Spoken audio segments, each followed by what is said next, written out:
शेतकरी मित्रांनो, आज मी तुम्हाला खोडवा ऊसाचे सुधारित व्यवस्थापन पद्धती, त्याच पद्धतीनं ऊस शेतीत AI म्हणजेच आर्टिफिशियल इंटेलिजन्स, ज्याला आपण कृत्रिम बुद्धिमत्ता असं म्हणतो, या तंत्राचा ऊस शेतीमध्ये अवलंब करून एकरी 100 ते 125 टन खोडवा ऊसाचं उत्पादन घेण्यासाठी आवश्यक असणाऱ्या पुढील सर्व महत्त्वपूर्ण बाबींवर मी तुम्हाला तंत्रशुद्ध मार्गदर्शन करणार आहे।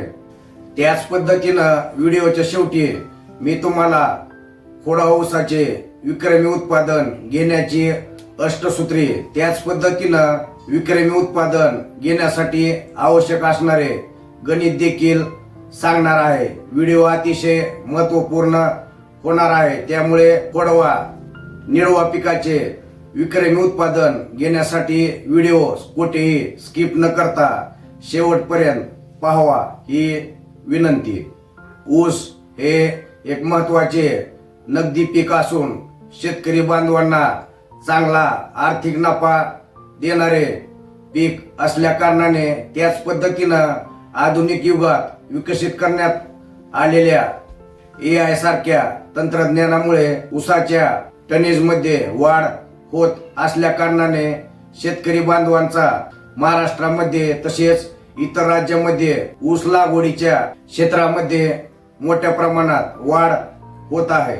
नमस्कार शेतकरी मित्रांनो, मी कृषी तज्ञ अमरसिंह लोमटे सद्गुरू ॲग्रो सर्व्हिसेसच्या YouTube चॅनलवर, त्याच पद्धतीनं फेसबुक व इंस्टाग्राम पेजवर सर्व शेतकरी बांधवांचे सहर्ष स्वागत करतो। व्हिडिओ चालू करण्याआधी चॅनलवर नवीन असाल तर चॅनलला सबस्क्राईब करून घ्यायचं आहे, जेणेकरून ऊस पिकाच्या लागवडी संबंधीचे विविध व्हिडिओ आपणास या चॅनलवर पाहता येतील। सुरुवातीला पाहूया खोडवा ऊसासाठी उपयुक्त असणाऱ्या वाणांची निवड, जातीची निवड याविषयी माहिती। शेतकरी मित्रांनो, ऊसाच्या लागणीचा खर्च जास्त असल्यामुळे आपल्याला ऊस पिकातून जास्तीत जास्त नफा मिळवण्यासाठी जास्तीत जास्त खोडवा पिकाचं उत्पादन घेणं अतिशय फायदेशीर ठरतं। तर त्यासाठी जास्तीत जास्त खोडवे धरता येणाऱ्या वाणाची निवड करणं देखील गरजेचं असतं। तर खोडवा ऊसासाठी आपण को 86 निरा VSI 8005, MS 10001, PDN 13007, त्याच पद्धतीनं फुले 15006 या पद्धतीच्या वाणांचा खोडवा ऊसाचे उत्पादन घेण्यासाठी वापर करू शकतो। त्याच पद्धतीनं ऊस संशोधन केंद्राने आणखी काही नवीन ऊसाचे वाण संशोधित तसेच विकसित केले असतील तर त्याचा अभ्यास करून आपल्याला खोडवा ऊसाचे चांगले उत्पादन घेण्यासाठी योग्य पद्धतीच्या वाणाची निवड करायची आहे। खोडवा ऊसाचे विक्रमी टनेज घेण्यासाठी आपल्याला लागणीच्या ऊसाचं अंतर देखील योग्य पद्धतीनं ठेवणं गरजेचं असतं, जेणेकरून आपल्याला खोडवा ऊसाचं जास्तीत जास्त टनेज घेता येणार आहे। तर लागणीच्या ऊसाचं अंतर कशा पद्धतीनं असावयास हवं यासाठी आपापल्या जमिनीचा प्रकार, ऊस लागणीचा अनुभव, त्याच पद्धतीनं ऊस लागणीचा हंगाम तसेच ऊस शेतीमध्ये करण्यात येणाऱ्या विविध मशागतीच्या कामांसाठी वापरण्यात येणाऱ्या यंत्रणा किंवा यंत्रे याचा अभ्यास करून आपल्याला 2 ओळींमधलं त्याच पद्धतीनं 2 रोपांमधलं अंतर योग्य पद्धतीनं ठेवणं गरजेचं असतं। तर लागणीच्या ऊसाचं अंतर मी तुम्हाला स्क्रीनवर दिलेलं आहे। तर एकरी आपली लागणी वेळेस 5,500 ते 6,000 रोप प्रति एकरात बसणं गरजेचं असतं, जेणेकरून आपल्याला खोडवा ऊसाचं जास्तीत जास्त उत्पादन घेता येणार आहे। कारण हल्लीच्या काळात ऊस तोडणीसाठी हार्वेस्टरचा वापर जास्तीत जास्त होत असल्यामुळं खोडवा ऊसामध्ये एकरी ऊसांची संख्या ऊस तुटेपर्यंत ठेवणं अतिशय जिकिरीचं जातं. त्यामुळे लागणीच्या वेळी प्रति एकरात 5,500 ते 6,000 रोप बसवणं अतिशय गरजेचं असतं. यानंतर पाहूया खोडवा ऊसात करण्यात येणाऱ्या विविध प्रकारच्या आंतरमशागतीच्या कामांविषयी माहिती. खोडवा ऊसाचे विक्रमी टनेज घेण्यासाठी आपल्याला आपल्या जमिनीच्या सेंद्रिय कर्बाचं व्यवस्थापन करणं, जमिनीचा सेंद्रिय कर्ब वाढवणं अतिशय गरजेचं असतं. तर आपला ऊस 2 पद्धतीनं तोडला जातो. पहिली पद्धत, जुनी पद्धत, ती म्हणजे मजुरांच्या सहाय्यानं ऊसाची तोडणी करणे, आणि दुसरी पद्धत आहे आधुनिक काळातील हार्वेस्टरच्या सहाय्यानं ऊसाची तोडणी करणे. हार्वेस्टरनं ऊसाची तोडणी केल्यानंतर पाचटाची ऑटोमॅटिक कुटी केली जाते. त्याच पद्धतीनं मजुरांच्या सहाय्यानं ऊसाची तोडणी केलेली असेल तर आपल्याला जमिनीतील सेंद्रिय कर्ब वाढवण्यासाठी, उपयुक्त जीवाणूंची संख्या वाढवण्यासाठी ऊस तुटल्यानंतर पाचट कुटी यंत्रानं पाचटाची व्यवस्थितरित्या कुटी करून घ्यायची आहे. त्याच पद्धतीनं पाचटाची कुटी केल्यानंतर मजुरांच्या सहाय्यानं बोंडावरील, वरंब्यावरील पाचट आपल्याला सरीमध्ये दाबून घ्यायचं आहे. त्यानंतर आपल्याला धारदार कोयत्याच्या सहाय्यानं किंवा धारदार कुदळीच्या सहाय्यानं जमीन लगत किंवा जमिनीमध्ये 1 इंच खोलीपर्यंत बुडका आपल्याला छाटून घ्यायचे आहे. ऊसाच्या बुडकांची छाटणी केल्यानंतर आपल्याला त्या बुडकावर जमिनीतील हानिकारक कीटक तसेच बुरशीजन्य रोगापासून ऊस पिकाचं संरक्षण करण्यासाठी बुडकांवर कार्बेंडाझिम किंवा मेटॅलॅक्झिल अधिक मॅनकोजेब या पद्धतीचं बुरशीनाशक, क्लोरो किंवा क्लोरॅन्ट्रॅनिफ्लोर यासारखं कीटकनाशक, त्याच पद्धतीनं ह्युमिक किंवा झाइम-बेस टॉनिकचा वापर करून बुडकांवर याची दाट फवारणी करून घ्यायची आहे. त्यानंतर ऊस पिकातील पाचट कुजवण्यासाठी आपल्याला पाचटावर 1 एकर क्षेत्रासाठी 1 बॅग युरिया तसेच 2 बॅग सिंगल सुपर फॉस्फेट तसेच त्याच्यामध्ये 1 बॅग पाचट कुजवणारे जीवाणू एकत्रित मिक्स करून आपल्याला पाचटावर हा सर्व खत समसमान फेकून टाकायचं आहे. त्यानंतर आपल्याला स्प्रिंकलरच्या सहाय्यानं किंवा पाणी देऊन सर्व पाचट आपल्याला भिजवायचं आहे, जेणेकरून पाचट कुजवण्याचं काम जीवाणूंमार्फत केलं जाईल. पाचट कुजविण्यासाठी आपण दर 15 दिवसातून 2 वेळेस वेस्ट डिकम्पोजरची फवारणी घेऊन देखील आपण पाचट कुजवू शकतो. त्यानंतर आपल्याला ट्रॅक्टरच्या सहाय्यानं, यंत्राच्या सहाय्यानं ऊसाच्या बागला चिरून घ्यायचे आहे, जेणेकरून बागलावरची माती त्या पाचटावर पडली जाईल. पाचट आपलं पाणी तसेच मातीच्या संपर्कात आल्यामुळं पाचट लवकर कुजण्यास मदत होणार आहे. तर सुरुवातीला या पद्धतीची कामं आपल्याला पाचट व्यवस्थापनाची करून घ्यायची आहेत.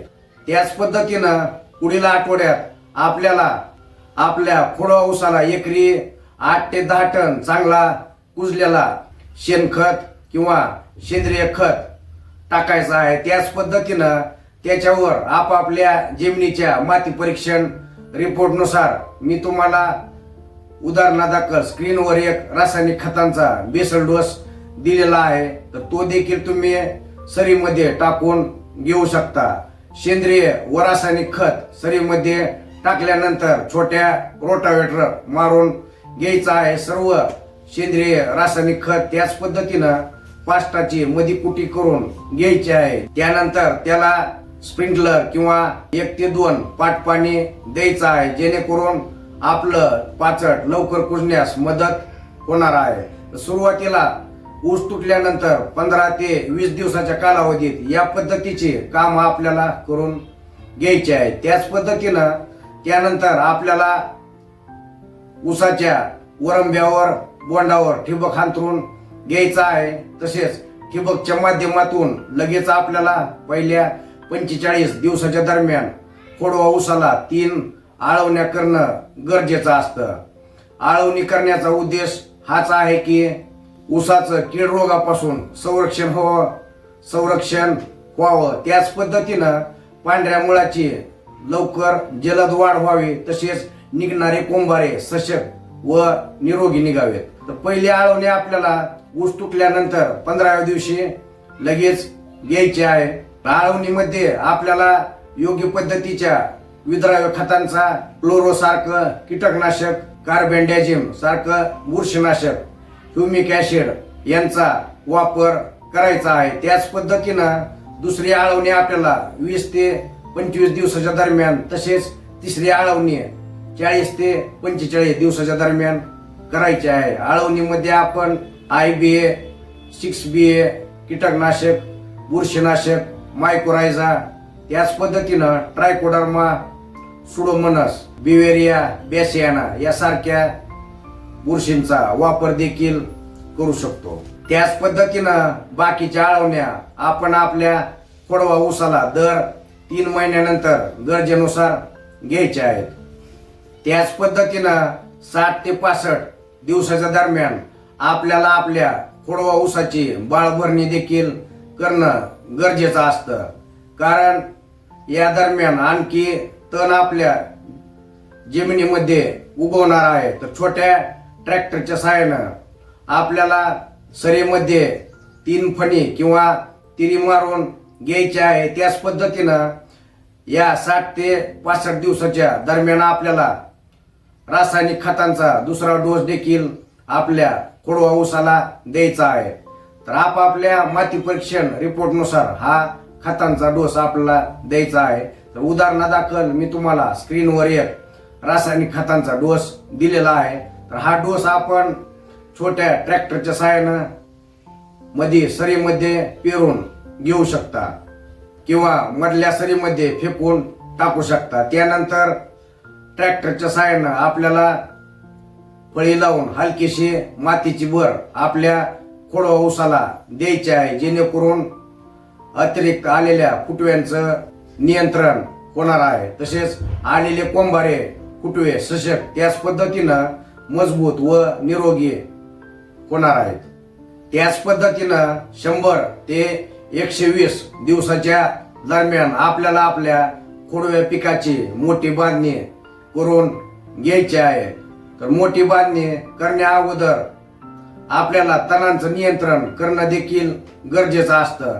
तर ह्या दरम्यान ऊसाच्या प्लॉटमध्ये आलेल्या तणांचं नियंत्रण करण्यासाठी आपल्याला 3 फणी किंवा तिरी मारून घ्यायची आहे. थोडासा जारवा ऊसाचा रिकामा करायचा आहे, जेणेकरून जमीन भुसभुशीत होणार आहे. त्याच पद्धतीनं 1 एकर क्षेत्रासाठी आपल्याला 3 ते 4 टन कोंबड खत किंवा ऊसाची मळी किंवा गांडूळ खत सरीमध्ये फेकून टाकायचं आहे. त्याच पद्धतीनं आपापल्या जमिनीच्या माती परीक्षण रिपोर्टनुसार रासायनिक खतांचा डोस आपल्याला छोट्या ट्रॅक्टरच्या सहाय्यानं ऊसामध्ये पेरून घ्यायचा आहे किंवा आपण रासायनिक खत मध्ये सरीमध्ये देखील फेकून टाकू शकतो. खत पेरल्यानंतर किंवा फोकून टाकल्यानंतर आपल्याला ऊसाला आपल्या मातीची भर द्यायची आहे. ऊस पिकाला मातीची भर दिल्यामुळं मुळांचा जारवा वाढणार आहे. त्याच पद्धतीनं अतिरिक्त आलेल्या फुटव्यांचं देखील संख्या नियोजन होणार आहे. तर या पद्धतीनं तिसरा खतांचा डोस टाकून आपल्याला मातीची भर द्यायची आहे, मोठी बांधणी करून घ्यायची आहे. त्याच पद्धतीनं मजुरांच्या सहाय्यानं आपल्याला ऊस पिकामध्ये आलेले अतिरिक्त फुटवे देखील कापून बाहेर काढायचे आहेत. अशक्त ऊस, रोगग्रस्त ऊस आपल्याला बाहेर काढायचा आहे. एका बेटामध्ये आपल्याला चांगले सशक्त तसेच निरोगी 10 ते 12 ऊस ठेवायचा आहे. तर 100 ते 120 दिवसाच्या दरम्यान या पद्धतीचं संख्या नियोजन करण्याचं काम देखील आपल्याला आपल्या खोडवा ऊसात करणं गरजेचं असतं. त्याच पद्धतीनं दुसरी संख्या नियोजन आपण 6 महिन्यांचा ऊस झाल्यानंतर करणार आहोत. त्याच पद्धतीनं तिसरं संख्या नियोजन आपण खोडवा ऊस 8 महिन्यांचा झाल्यानंतर करणार आहोत. संख्या नियोजन करत असताना आपल्याला आपल्या ऊसाचा वाळलेला पाला किंवा पाचट काढायचा आहे आणि सरीमध्ये मजुरांच्या सहाय्यानं एकाडे एक दाबून घ्यायचा आहे. त्याच पद्धतीनं या पाचटावर ठिबकच्या साहाय्यानं पाचट भिजवून घ्यायचा आहे आणि त्याच्यावर युरिया सिंगल सुपर फॉस्फेट त्याच पद्धतीनं पाचट कुजवणारे जीवाणू आपल्याला टाकायचं आहे आणि पाचट कुजवून घ्यायचा आहे. ऊसाचं पाचट कुजवल्यामुळं जमिनीचा सेंद्रिय कर्ब वाढणार आहे. जमिनीचा सामू देखील योग्य पद्धतीनं नियंत्रित राहणार आहे. क्षारांची संख्या कमी होणार आहे. त्याच पद्धतीनं उपयुक्त जीवाणूंची गांडूळांची संख्या वाढणार आहे. खोडवा ऊसाच्या टनेज मध्ये वाढ होणार आहे. ऊसाचा पाला किंवा पाचट काढल्यामुळं कांड्यांची लांबी रुंदी वाढणार आहे, कारण ऊस पिकाला हवा असणाऱ्या भरपूर सूर्यप्रकाश त्याच पद्धतीनं हवा कांडीला मिळणार आहे. कांडी टणक होणार आहे. कांडीचं वजन त्याच पद्धतीनं आकार देखील वाढणार आहे. आता पाहूया खोडवा ऊसातील तण नियंत्रण व व्यवस्थापनाबद्दल माहिती. खोडवा ऊसाचे विक्रमी टनेज घेण्यासाठी आपल्याला प्लॉट मध्ये आलेल्या तणांचं वेळेवर नियंत्रण करणं अतिशय गरजेचं असतं. सुरुवातीला आपण बाळ भरणी वेळेस त्याच पद्धतीनं नंतर आपण मोठी भरणी करते वेळेस ट्रॅक्टरच्या सहाय्यानं अवजारानं 3 फणी किंवा तिरी मारून तणांचं जमिनीमध्ये गाडून नियंत्रण व व्यवस्थापन केलेलं आहे. त्याच पद्धतीनं आपण मजुरांच्या सहाय्यानं 2 बेटांमधलं तण काढून घ्यायचं आहे. खुरपणी किंवा निंदणी करून काढून घ्यायचं आहे. त्याच पद्धतीनं तणांचं नियंत्रण करण्यासाठी आपण तणनाशकाचा देखील वापर करू शकतो.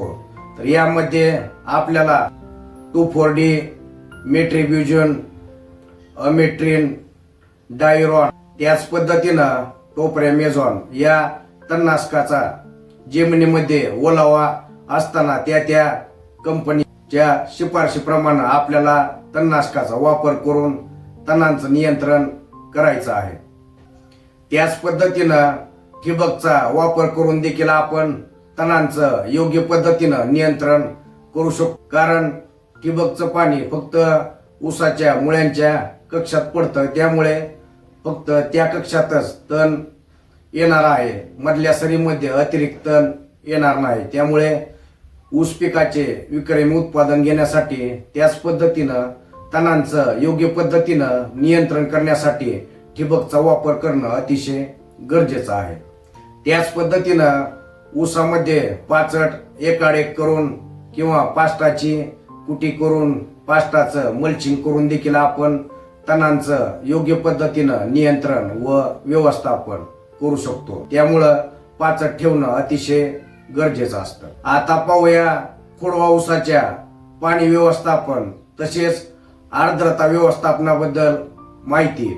खोडवा ऊसाचे विक्रमी टनेज घेण्यासाठी आपल्याला आपल्या जमिनीच्या प्रकारानुसार, मगदुरानुसार, हंगामानुसार, ऋतुमान बदलानुसार आपल्याला ठिबकच्या माध्यमातून नेहमी आपल्या खोडवा पिकाला वापसा स्थितीमध्ये पाणी देणं गरजेचं असतं. तर जर आपला ऊस 4 फुटी, 4.5 फुटी किंवा 5 फुटी असेल तर आपल्याला सिंगल ठिबकची लॅटरल टाकून पाणी द्यायचं आहे. त्याच पद्धतीनं आपला ऊस 6 फुटी, 7 फुटी किंवा 8 फुटी असेल, 9 फुटी असेल तर एका सरीच्या दोन्ही बाजूकून डबल लॅटरल आपल्याला ठिबकचं टाकायचं आहे आणि पाणी व्यवस्थापन करायचं आहे. खोडवा ऊसाचे विक्रमी उत्पादन घेण्यासाठी आपल्याला खोडवा ऊसाला थोडं परंतु सारखं पाणी देणं गरजेचं असतं. त्याच पद्धतीनं खोडवा पिकाचं विक्रमी उत्पादन घेण्यासाठी आपल्याला ऊसाच्या प्लॉट मधील आर्द्रतेचं व्यवस्थापन करणं देखील गरजेचं असतं. जर दरवर्षी आपण ऊस शेती करत असाल तर आपल्याला बांधावर प्लॉट भोवती दर 10 फुटाला नारळाची झाडं किंवा हादगा, शेवगा यासारखी उंच वाढणारी झाडं लावायची आहेत, जेणेकरून प्लॉट मधील आर्द्रता आपली नियंत्रित राहणार आहे. उन्हाळ्यात उष्णतेपासून, उष्ण झाडांपासून आपल्या प्लॉटचं संरक्षण होणार आहे. त्याच पद्धतीनं हिवाळ्यामध्ये थंडीच्या लाटेपासून देखील आपल्या ऊस पिकाचं संरक्षण होणार आहे. त्यामुळं विक्रमी उत्पादन घेण्यासाठी आर्द्रतेचं नियोजन करणं देखील गरजेचं असतं. तर त्यासाठी आपल्याला ऊसाच्या प्लॉट मध्ये पाणी देण्यासाठी आपण रेनगन, त्याच पद्धतीनं जुगाड केलं स्प्रिंकलर, मिनी स्प्रिंकलर देखील वापरू शकतो. तर स्टँडवर 16 फुटी 18 फुटी पाईपवर आपण स्प्रिंकलर, मिनी स्प्रिंकलर जोडून देखील आपण दररोज सकाळी त्याच पद्धतीनं सायंकाळी ऊसाच्या वाढीच्या विविध अवस्थेनुसार 2 तास 4 तास पाणी देऊन आपण ऊसाच्या प्लॉट मधील आर्द्रतेचं व्यवस्थापन करू शकतो. त्याच पद्धतीनं रेनगन, मिनी स्प्रिंकलर, स्प्रिंकलरच्या माध्यमातून आपण आपल्या ऊस पिकाला विद्राव्य खत, कीटकनाशक, बुरशीनाशक, संजीवक, त्याच पद्धतीनं पोषक यांचा वापर देखील करू शकतो, जेणेकरून ऊस मोठा झाल्यानंतर फवारणीचा खर्च देखील आपला कमी होणार आहे. त्याच पद्धतीनं या जुगाड पद्धतीचा वापर केल्यामुळं 2 महिने आपला ऊसाचा प्लॉट लवकर पक्व होणार आहे. खोडवा ऊसाच्या उत्पादनात 10 ते 20% वाढ होणार आहे. त्याच पद्धतीनं ऊस तुटण्याच्या शेवटी 1.5 ते 2 महिने अगोदर जर आपण फ्लड पाणी म्हणजेच पाटपाणी पद्धतीचा वापर करणं देखील गरजेचं असतं, जेणेकरून ऊसाच्या कांड्याची लांबी रुंदी वाढणार आहे, कांडी फुगणार आहे, कांडीचं वजन, आकार तसेच टणकपणा देखील वाढणार आहे. त्यामुळं जर शक्य असेल तर शेवटी 1.5 ते 2 महिने फ्लड पाणी देणं अतिशय गरजेचं असतं. तर या पद्धतीनं आपल्याला आपल्या खोडवा ऊसाच्या पाण्याचं नियोजन व व्यवस्थापन करायचं आहे. आता पाहूया खोडवा ऊसाच्या खत व्यवस्थापन, अन्नद्रव्य व्यवस्थापनाबद्दल माहिती. खोडवा ऊसाचे विक्रमी टनेज घेण्यासाठी आपल्याला आपल्या जमिनीच्या माती परीक्षण रिपोर्टनुसार त्याच पद्धतीनं AI व IoT तंत्रानं दिलेल्या निर्देशानुसार तज्ञांच्या सल्ल्यानं काटेकोरपणे खत व्यवस्थापन व संतुलित अन्नद्रव्य व्यवस्थापन करणं अतिशय गरजेचं असतं. तर खोडवा ऊसाचं खत व्यवस्थापन, अन्नद्रव्य व्यवस्थापन करण्यासाठी आपल्याला लागणाऱ्या खतांचं गणित देखील माहीत असणं गरजेचं असतं. तर 1 टन ऊस निर्मितीसाठी आपल्याला 2 किलो नत्र, 1.25 किलो स्फुरद, त्याच पद्धतीनं 1.25 ते 1.5 किलो पालासची गरज असते. आपलं 100 टनाचं टार्गेट पूर्ण करण्यासाठी मी तुम्हाला स्क्रीनवर उदाहरणादाखल नत्र, स्फुरद व पालास किती प्रमाणात लागतो व आपल्याला एकरी किती 50 किलोचे बॅग लागणार आहेत याचा डोस स्क्रीनवर दिलेला आहे. तर आपापलं खोडवा ऊसाचं टार्गेट आपण किती सेट केलेलं आहे त्यानुसार आपल्याला सेंद्रिय, रासायनिक व जैविक खतांच्या माध्यमातून अन्नद्रव्याचा खोडवा ऊसाला पुरवठा करून घ्यायचा आहे. आपण आपल्या खोडवा ऊसाला ऊस तुटल्यानंतर सेंद्रिय तसेच रासायनिक खतांचा बेसल डोस दिलेला आहे. दुसरा डोस आपण बाळभरणी करते वेळेस दिलेला आहे आणि तिसरा सेंद्रिय व रासायनिक खताचा डोस आपण मोठी भरणी करते वेळेस दिलेला आहे. त्यानंतर आपण दर 2 महिन्याच्या अंतरानं आपण गरजेनुसार ऊस पिकाला खतांच्या मात्रा देणार आहोत. त्याच पद्धतीनं ऊस पिकाला आपण दर 10 ते 15 दिवसाच्या अंतरानं ठिबकच्या माध्यमातून विविध प्रकारच्या विद्राव्य खतांचा जसं 19-19-19, 12-61, 13-40-13, सूक्ष्म अन्नद्रव्य या प्रकारच्या खतांचा तसेच गरजेनुसार वाढीच्या अवस्थेनुसार calcium nitrate, boron, chelated, zinc, ferrous व मॅग्नेशियम यांचा वापर करणार आहोत. त्याच पद्धतीनं ऊसाची कांडी टणक होण्यासाठी ठिबकच्या माध्यमातून आपण पोटॅशियम खतांचा पोटॅशियम शोनाइट, फॉस्फरिक ऍसिड तसेच सिलिकॉन व गंधक यांचा आलटून पालटून वापर करायचा आहे. त्याच पद्धतीनं रोग व किडींचं नियंत्रण करण्यासाठी आपल्याला दर 3 महिन्याला कीटकनाशक व बुरशीनाशक, त्याच पद्धतीनं ट्रायकोडर्मा व बिवेरिया बेसियाना यासारख्या बुरशींचा वापर करायचा आहे. ठिबकच्या माध्यमातून आपण IBA, 6BA, GA यासारख्या संजीवकांचा देखील ऊसाची कांडी लांब होण्यासाठी, टणक होण्यासाठी, कांडीचं वजन व आकार वाढवण्यासाठी, त्याच पद्धतीनं पानांची लांबी, रुंदी व जाडी वाढवण्यासाठी वापर करू शकतो. तसेच मुळांचा वाढ व विकास होण्यासाठी आपण IBA, मायक्रोरायझा व ह्युमिक ऍसिडचा देखील ठिबकच्या माध्यमातून वापर करू शकतो. खोडवा ऊसाचं विक्रमी टनेज घेण्यासाठी जास्तीत जास्त सेंद्रिय व जैविक निविष्ठांचा ठिबकच्या माध्यमातून वापर करणं अतिशय गरजेचं असतं. तर यासाठी आपल्याला दर 15 दिवसाच्या अंतरानं आलटून पालटून जीवामृत, सूक्ष्म अन्नद्रव्य, मुख्य अन्नद्रव्य व दुय्यम अन्नद्रव्य यांची स्लरी, गोमूत्र, गांडूळ पाणी, त्याच पद्धतीनं थंडीच्या दिवसामध्ये ताक व गुळ, त्याच पद्धतीनं वेस्ट डिकॉम्पोजर, द्रावण, NPK जीवाणू, झिंक विरघळणारे, गंधक विरघळणारे जीवाणू, त्याच पद्धतीनं ऍसिटोबॅक्टर, PSB या जीवाणू खताचा देखील वापर करायचा आहे.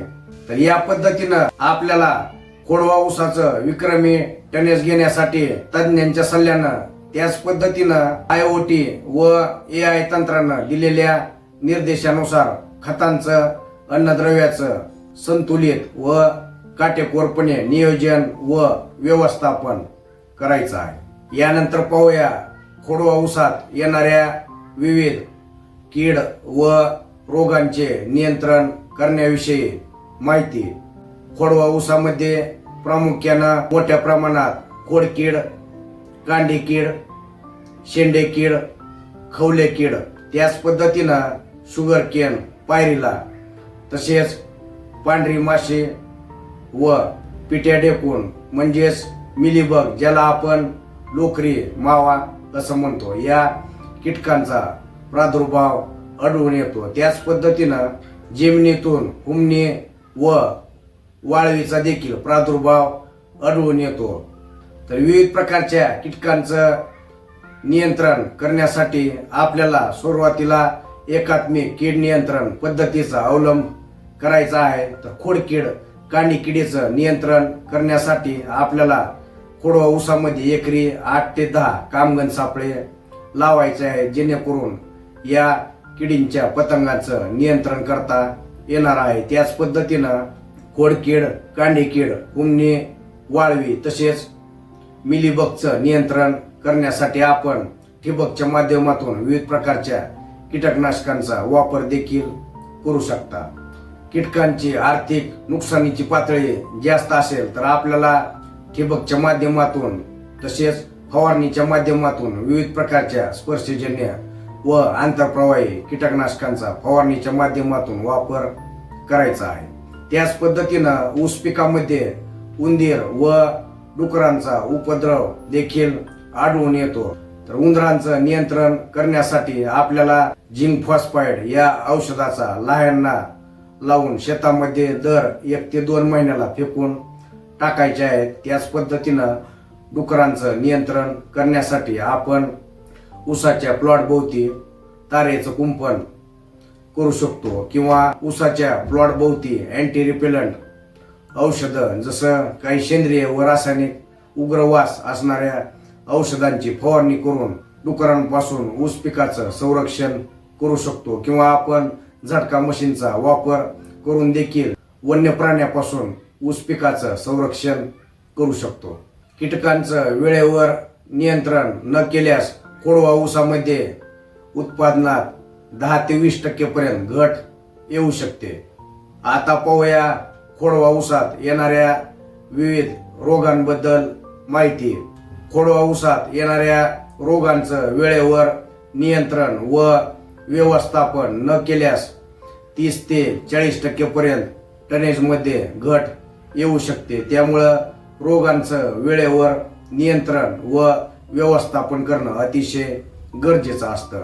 खोडवा ऊसामध्ये प्रामुख्यानं चाबुकाने, गवताळ वाढ, पोका बोईंग, मर रोग तसेच तांबेरा, लाल पूज, गाभा रंगणे म्हणजेच लाल कांडी यासारख्या बुरशीजन्य रोगाचा, त्याच पद्धतीनं येलो लीफ डिसीज, तसेच आयर्न क्लोरोसिस म्हणजेच केवडा, तर या पद्धतीच्या विविध रोगांचा खोडवा ऊसात प्रादुर्भाव आढळून येतो. तर विविध प्रकारच्या बुरशीजन्य व विषाणूजन्य रोगांचं नियंत्रण व व्यवस्थापन करण्यासाठी आपल्याला ठिबकच्या माध्यमातून, त्याच पद्धतीनं फवारणीच्या माध्यमातून आलटून पालटून स्पर्शजन्य व आंतरप्रवाही बुरशीनाशकांचा वापर करायचा आहे. आता पाहूया खोडवा ऊसाच्या फवारणी व्यवस्थापनाबद्दल माहिती.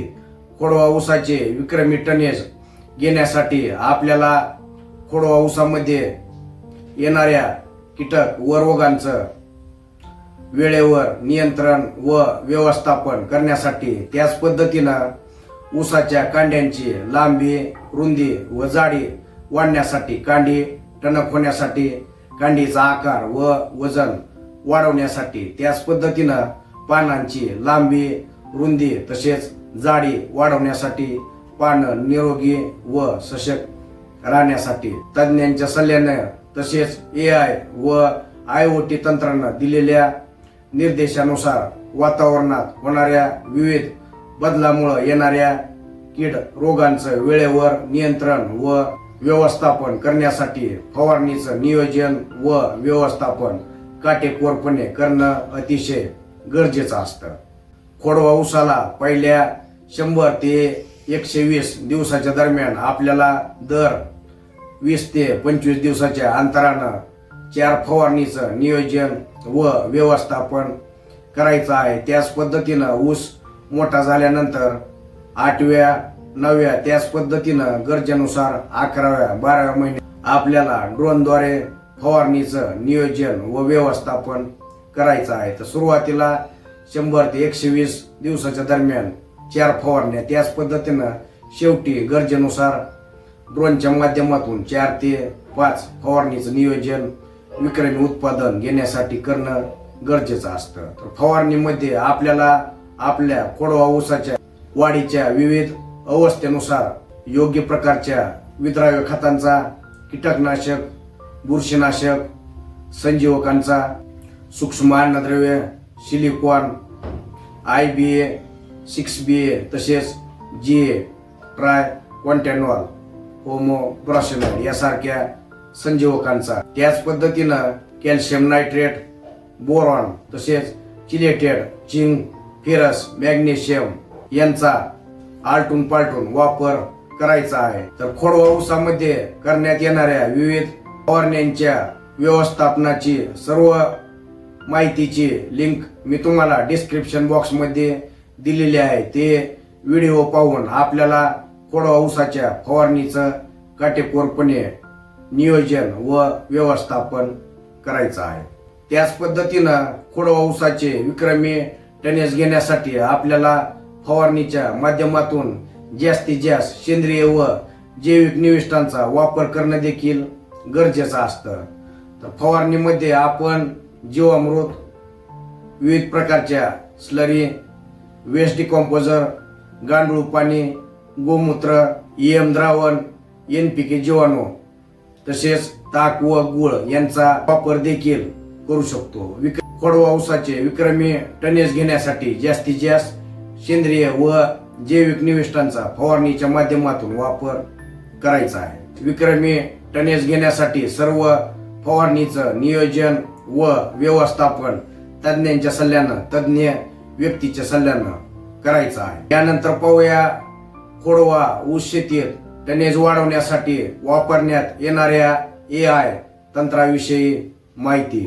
शेतकरी मित्रांनो, आधुनिक युगात विकसित करण्यात आलेल्या AI म्हणजेच आर्टिफिशियल इंटेलिजन्स, त्याच पद्धतीनं IoT ज्याला इंटरनेट ऑफ थिंग्स म्हणजेच वस्तुजाल प्रणाली असं म्हटलं जातं, तर या तंत्राचा ऊस शेतीमध्ये अवलंब करून ऊसाचं टनेज वाढवण्यासाठी अधिकाधिक वापर केला जात आहे. तर या तंत्रज्ञानामध्ये आपल्या ऊसाच्या प्लॉटमध्ये एक मशीन बसवलं जातं. या AI तंत्राच्या मशीनमध्ये विविध प्रकारचे सेन्सर्स असतात, जसं जमिनीतील ओलावा सांगणारं किंवा मोजणारं सेन्सर, NPK सेन्सर, जमिनीचा pH म्हणजेच सामो दर्शवणारं सेन्सर, तसेच जमिनीची विद्युत वाहकता म्हणजेच EC सांगणारं सेन्सर. तर विविध प्रकारचे सेन्सर्स या मशीनद्वारे जमिनीशी तसेच ऊसाच्या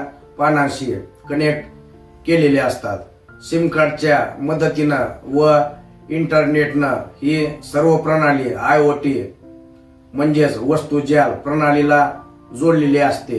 तर या AI तंत्रानं IoT तंत्राला पुरवलेल्या विविध माहितीच्या आधारे त्याच पद्धतीनं उपग्रहाद्वारे घेतलेल्या विविध छायाचित्राच्या मदतीने सर्व डेटा अॅनालाइज करून शेतकरी बांधवांना दररोजच्या दररोज मोबाईलमध्ये संभाव्य पावसाचा अंदाज, अवकाळी पावसाचा अंदाज, गारपिटीचा अंदाज, वादळी वाऱ्याचा अंदाज, त्याच पद्धतीनं जमिनीतील ओलावा, जमिनीचा सामू, उपलब्ध NPK तसेच सूक्ष्म अन्नद्रव्याचं प्रमाण, त्याच पद्धतीनं थंडीची लाट, उष्णतेची लाट तसेच हवामानातील बदलामुळे येणाऱ्या कीड व रोगांचं व्यवस्थापन, या सर्व बाबींचा मेसेज शेतकरी बांधवांना दररोजच्या दररोज दिला जातो, जेणेकरून शेतकरी बांधवांना आपल्या ऊस पिकामध्ये खत व्यवस्थापन, पाणी व्यवस्थापन तसेच कीड रोग व्यवस्थापन व खोडवा ऊसामध्ये करण्यात येणाऱ्या विविध आंतरमशागतीच्या कामांचं नियोजन व व्यवस्थापन करणं सोपं जातं. या AI तंत्राचा ऊस शेतीमध्ये वापर केल्यामुळे पाणी व्यवस्थापनात 30 ते 40% बचत आढळून आलेली आहे. त्याच पद्धतीनं खत व्यवस्थापनात 25 ते 30% तसेच कीड व रोगांसाठी वापरण्यात येणाऱ्या कीटकनाशक व बुरशीनाशकांच्या वापरात 15 ते 20% बचत आढळून आलेली आहे. तर हे AI तंत्र ऊस शेतीत वापरल्यामुळे ऊसाच्या उत्पादनात 30 ते 40% वाढ आढळून आलेली आहे. त्याच पद्धतीनं काही शेतकरी बांधवांच्या ऊसाच्या उत्पादनात 60 ते 70% देखील वाढ आढळून आलेली आहे. तर हे AI तंत्र वापरून आपल्या ऊस शेतीचं उत्पादन आपण वाढवू शकतो. तर या AI तंत्राचा वापर आपल्या ऊस शेतीमध्ये करण्यासाठी किंवा हे तंत्रज्ञान घेण्यासाठी आपल्याला आपल्या जवळच्या कृषी विभागाशी संपर्क साधायचा आहे किंवा त्यांच्या संपर्कात राहायचं आहे, जेणेकरून शासनाच्या एखाद्या स्कीम मार्फत हे तंत्रज्ञान आपल्याला मिळू शकतं.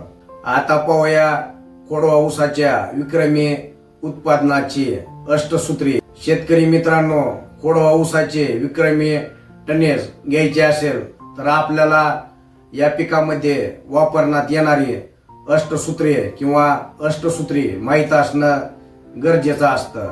तर याच्यामध्ये पहिलं सूत्र आहे ते म्हणजे जमिनीच्या सेंद्रिय कर्बाचं व्यवस्थापन. ऊस पिकाचं विक्रमी टनेज घेण्यासाठी खोडवा ऊसाच्या सेंद्रिय कर्बाचं व्यवस्थापन करणं तसेच सेंद्रिय कर्ब वाढवणं अतिशय गरजेचं असतं. खोडवा ऊसाचे विक्रमी टनेज घेण्यासाठी जमिनीचा सेंद्रिय कर्ब 1% जास्त असणं गरजेचं असतं. दुसरं सूत्र आहे योग्य पद्धतीच्या वाणाची निवड. खोडवा ऊसाचं विक्रमी उत्पादन घेण्यासाठी जास्तीत जास्त खोडवे धरता येणाऱ्या योग्य पद्धतीनं ऊस संशोधन केंद्रानं विकसित केलेल्या वाणाची निवड करणं गरजेचं असतं. तिसरं सूत्र आहे खोडवा ऊसाचे विक्रमी टनेज घेण्यासाठी आपला लागणीचा ऊस किंवा या अगोदरचा खोडवा वेळेत तुटणं देखील गरजेचं असतं. म्हणजेच ऑक्टोबर, नोव्हेंबर तसेच डिसेंबर मध्ये पहिल्या ऊसाचा खोडवा तुटल्यानंतर आपण नंतरचा खोडव्याचं योग्य पद्धतीनं व्यवस्थापन करू शकतो. उशिरा फेब्रुवारी, मार्च मध्ये तुटलेला ऊसाचा खोडवा शक्यतो धरू नये.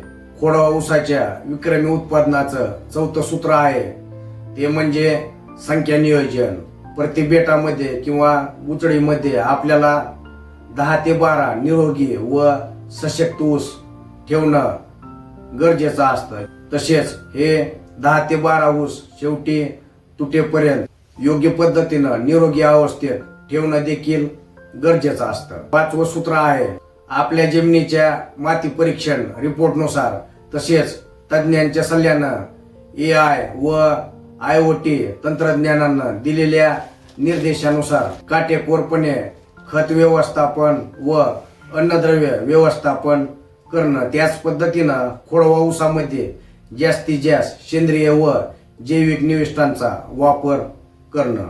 6वं सूत्र आहे काटेकोरपणे कीड व रोग व्यवस्थापन व नियंत्रण करणं. कारण किडींमुळं 10 ते 20% पर्यंत तसेच रोगांमुळं 30 ते 40% पर्यंत खोडवा ऊसाच्या उत्पादनात घट आढळून आलेली आहे.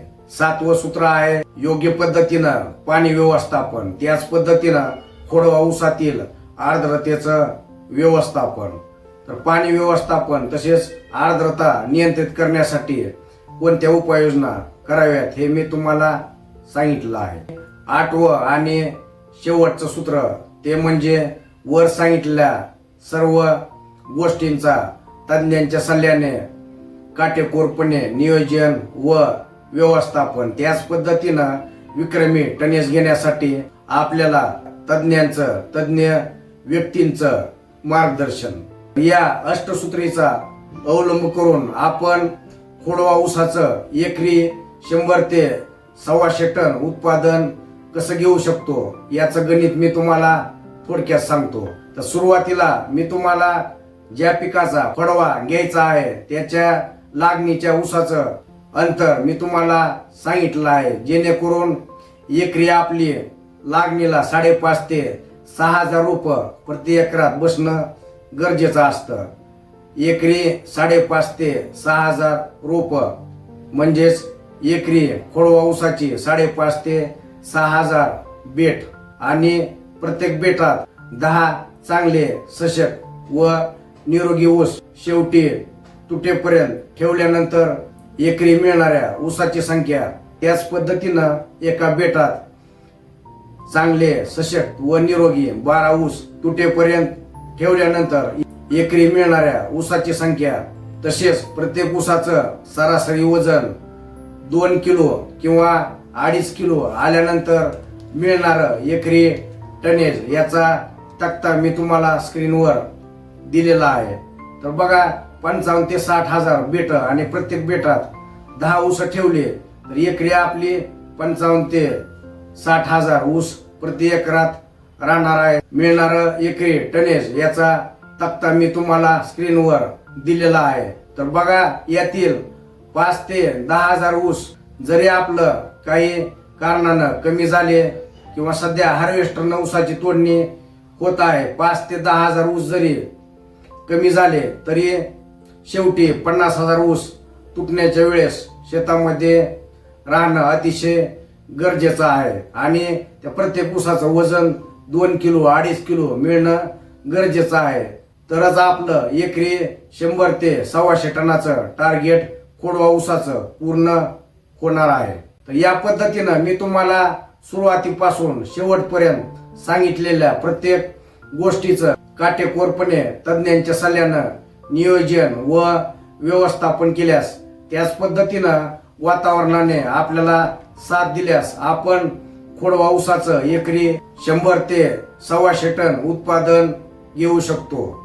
खोडवा ऊसाचे विक्रमी टनेज घेण्यासाठी त्याच पद्धतीनं आपल्या शेतीचा उत्पादन खर्च कमी करून तसेच जमिनीचे आरोग्य चांगले ठेवून जास्तीत जास्त उत्पादन घेण्यासाठी आजच आपल्याला सद्गुरू ॲग्रो सर्व्हिसेस डोकी यांच्याशी संपर्क साधायचा आहे. आशा करतो की आजच्या या महत्वपूर्ण मार्गदर्शनामुळे आपल्या खोडवा ऊसाचं उत्पादन वाढण्यास नक्कीच मदत होणार आहे. त्यामुळे व्हिडिओ आवडला असेल तर व्हिडिओला लाईक करा. त्याच पद्धतीनं हा व्हिडिओ जास्तीत जास्त ऊस उत्पादक शेतकरी बांधवांपर्यंत शेअर करा, जेणेकरून त्यांच्या खोडवा ऊसाचं टनेज वाढण्यास मदत होणार आहे. तसेच लवकरच आपल्या चॅनलवर सुधारित लागवड पद्धतीनं उन्हाळी तिळाचं विक्रमी उत्पादन घेण्याच्या तंत्राचा व्हिडिओ देखील लवकरच प्रसारित होणार आहे. तो व्हिडिओ पाहण्यासाठी चॅनलला सबस्क्राईब करा. लवकरच भेटूया पुढच्या व्हिडिओ सोबत. धन्यवाद.